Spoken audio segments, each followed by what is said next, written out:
এক একটা মেশিন বহু দামি।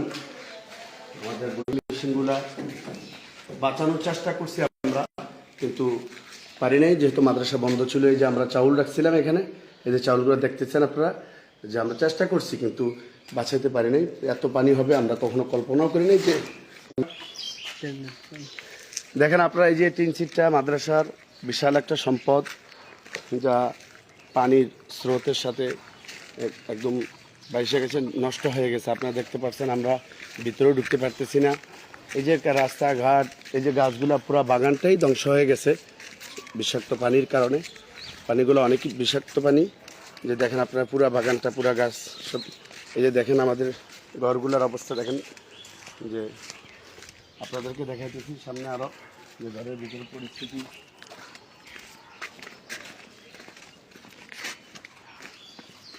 দেখতে পাচ্ছেন যে ছাত্রাবাস, এটা ছাত্রাবাস ছিল। এই যে ছাত্রাবাস একদম কাদায় ভরপুর, যেখান দিয়ে হাঁটার মতো পরিস্থিতি নাই, যে আমরা হাঁটবো, দেখাবো, এমন ক্ষতি হয়েছে, যেটা পূরণ করা অনেক কষ্টসাধ্য। তো আপনারা যারা সহযোগিতার হাত বাড়াইতেছেন, আমরা আশা করব। আপনারা জানেন যে সবাই, যে হযরত পেরেশান ছিলেন বন্যার পূর্বে, যে মানুষদেরকে কিভাবে উদ্ধার করা যায়। রাত নয় দিন নেই, হযরত ঘুমাইতে পারেন না পেরেশানিতে।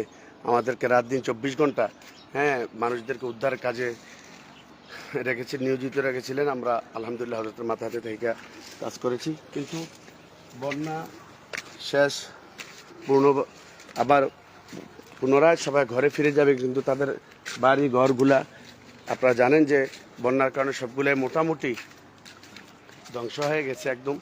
দেখেন, এই যে ঘরগুলাতে থাকার মতো পরিস্থিতি নাই। আপনারা দেখতেছেন যে এটা ছাত্রাবাস, মাদ্রাসার পুরা টিন সিট এলাকা, পুরাটার একই অবস্থা।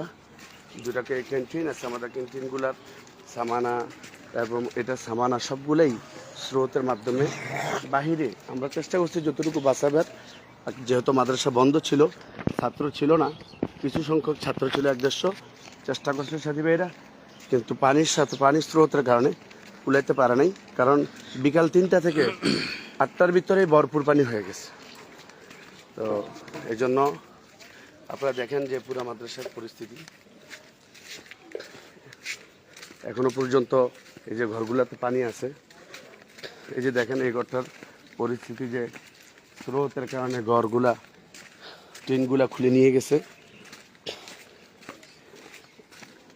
এই যে দেখেন, এই যে এইটাও ছাত্রাবাস। আপনারা দেখেন এই ঘরগুলার পরিস্থিতি, থাকার মতো কোনো পরিস্থিতি নাই। এটা নিয়েও হযরত খুব পেরেশান। মাদ্রাসা পরিষ্কার পরিচ্ছন্ন, বা মাদ্রাসা পুনরায় আবার চালু হওয়ার জন্য এগুলো মেরামত করা দরকার। অনেক ক্ষয়ক্ষতি হয়েছে মাদ্রাসার, যা পূরণ করা মাদ্রাসার জন্য কষ্টসাধ্য।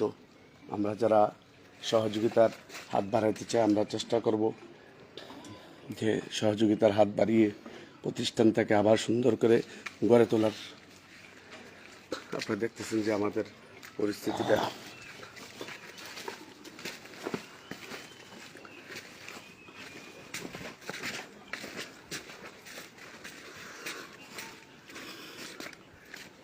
যা যতটুকু সামর্থ্য আছে, যে যেভাবে পারি, কথা দিয়ে পারি, অর্থ দিয়ে পারি, চেষ্টা দিয়ে পারি, আমরা চেষ্টা করব প্রতিষ্ঠানটাকে আবার গড়ে তোলার জন্য।